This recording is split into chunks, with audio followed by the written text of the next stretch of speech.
Hello guys, in today's video we're going to check out the top 5 floor standing speakers in the market for this year. I made this list based on my personal opinion and I tried to list them based on their price, quality, durability and more. To see the price and find out more information about these floor standing speakers, you can check out the description below. Also make sure you subscribe to stay up to date with the latest technology reviews. Okay, so let's get started with the video. At number 5, it's the KEF Q550. The Q550 by KEF is the smallest floor-standing loudspeaker in the Q series that also comes at a reasonable price with impressive features and performance. So let's get straight into it and reveal what's so special about these speakers. Design-wise, this time around, KEF has gone for a more contemporary and modern look but still manages to retain a traditional feel. To be more specific, the finish is made of some type of plastic film and it comes in either black or white. White has a brushed texture to it and looks really good. Additionally, the bottom is fitted with feet using height adjustable spikes at the ends, enabling you to adjust the level on uneven floors. Also, the high quality speaker terminals accept anything from bare wire to spades or banana connectors. As on most KEF speakers, you'll find their distinguished Uni-Q driver handling the highs and mids of the Q550. In this case, a 5.25-inch coaxial mid-range tweeter. By storing the aluminium tweeter in the mid-range cone, you can optimize the time alignment between the two drivers and reduce any phase issues you'd normally get when you use a traditional tweeter and mid-range configuration. This also develops the omnidirectional response, which should mean that the soundstage and frequency response stays constant even if you move away from the recommended spot. The tweeter also appropriates a tangerine waveguide to minimize any interference between the tweeter and the mid-range driver. In addition, bass duty is handled by a 5.25-inch aluminium woofer and two 5.25 auxiliary bass radiators, ABR, fitted with newly developed surround and suspension to ensure optimal control of the lower frequencies. As for the sound quality, well, it's always a treat to listen to KEF speakers, and the Q550 is definitely no different. To be more precise, everything is placed where it's supposed to be within the soundstage, and the relative sizes between the instruments are preserved. Bass instruments are never excessive to the point where they overpower the other instruments, while also being agile enough to start and stop on a dime. Lead instruments like a violin, flute and electric guitar are reproduced with excellent dynamics and textures and also assist to demonstrate the high resolution of these speakers. It can play surprisingly loud too, despite its relatively small size. To conclude, if you're looking for a budget-oriented floor-standing speaker that looks and performs premium, this could be your ideal choice. At number 4, it's the Q Acoustics 3050. The Q Acoustic 3050 is a pair of floor-standing speakers that have been on the market for a couple of years, but due to their quality, people are constantly purchasing them. So let's jump into it and find out what the secret is behind their success. In terms of design, the Acoustic 350 look beautiful regardless of the color edition, and if you ask us, the graphite looks especially good.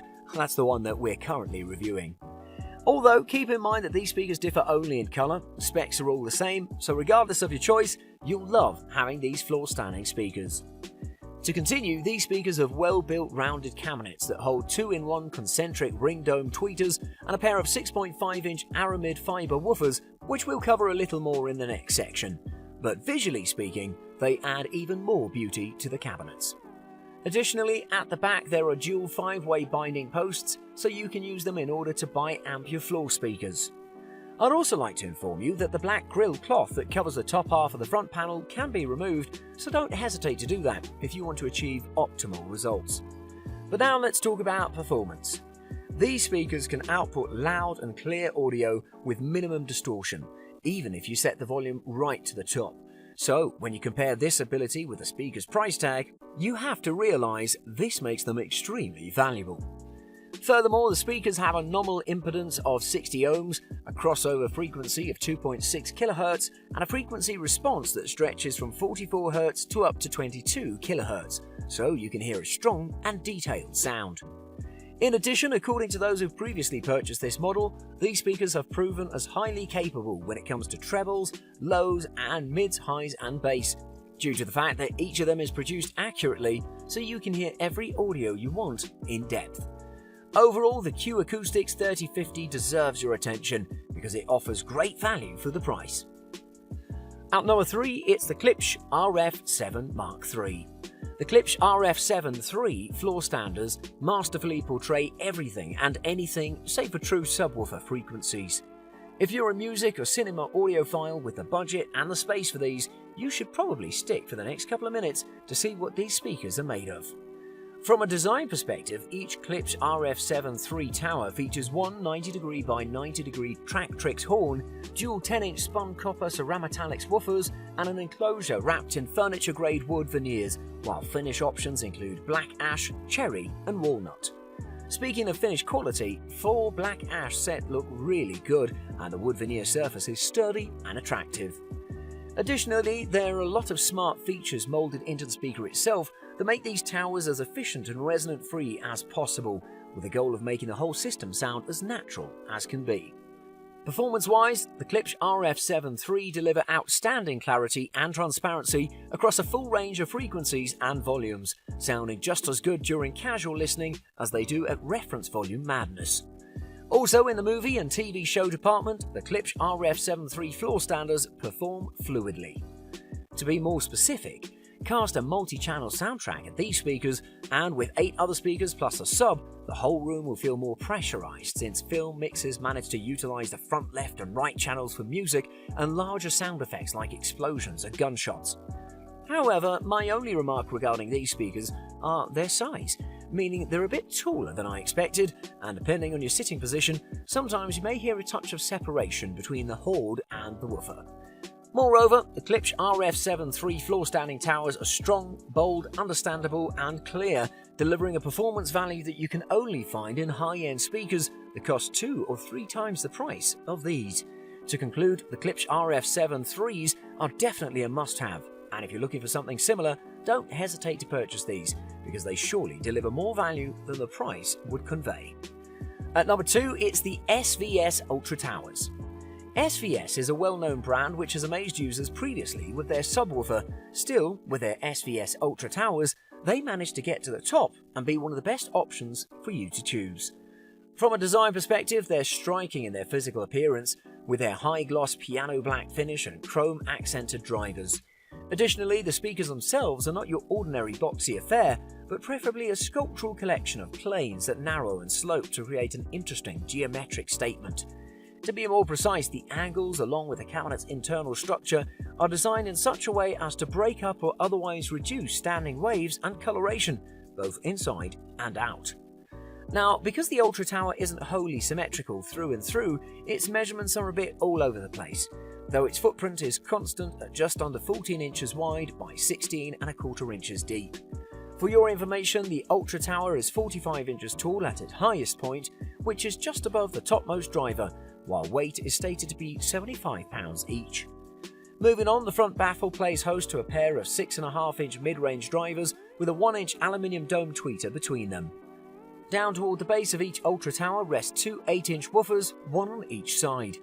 In addition, around the back there's a single rear firing port, which further helps to augment the Ultra Tower's low-end performance. While in terms of connection options, you'll find 2 pairs of gold-plated 5-way binding posts.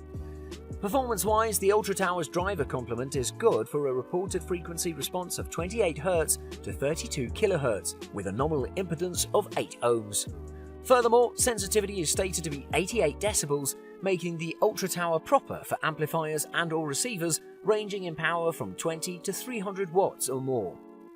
Last but not least, the SVS Ultra Tower can be configured in one of 3 ways: as a bipole or dipole speaker, or as 2 discrete speakers, meaning it's possible to have a 7-channel setup from only 5 speakers. Overall, considering all this, the SVS Ultra Towers would make a great addition to your home, so if you're looking for something similar, this could be your best pick. At number 1, it's the Sonus Faber Veneer 2.5. Sonus Faber Veneer 2.5s are high-end floor-standing loudspeakers that emphasize an innovative technical design, superb construction, spectacular appearance, and great sound. Therefore, let's get straight into the action and reveal what makes these so special. To begin with, the floor standing Veneer 2.5 is a 2.5-way treatment with Sonus Faber's own coated fabric tweeter and two 7-inch woofers, also by SF, the lower rolled off above 250 Hz.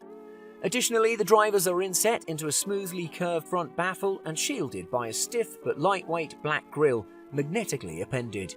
A pattern at the bottom of the grille reveals the Sonus Faber logo stamped on the baffle, while below that at the bottom is the semi-rectangular slot port. Moving on, the side panels curve neatly around to meet a very slim rear panel, just wide enough to accommodate a staggered array of 4 multi-way terminals. Also, the cabinet remains on a thick glass base plate that affirms 4 substantial spikes, the front pair nearly an inch longer than the rear, which tilts the entire cabinet back to align the tweeter with the deeper woofer diaphragms. To be more specific, this rake is maintained in the top panel, which has a glass inlay, and from the front slopes up toward the rear of the speaker, strikingly narrowing to a near point. Performance-wise, the capacity of the Veneer 2.5s present a balanced and integrated mid-range, and treble is improved when you use them as the main left and right speakers of a multi-channel array. Moreover, they reflect greatly with everything you can throw at them and perform great with every system configuration that you can manage. They really offer an ear-opening experience, and their intelligibility and balance will make you relentlessly clear that you need to step up the quality of your current speakers to fully acknowledge modern high-resolution audio. To conclude, if you're looking for high-end floor-standing speakers that can perform great in every aspect, while they also come with many interesting features, then don't hesitate to purchase the Sonus Faber Veneer 2.5s because you won't regret your decision.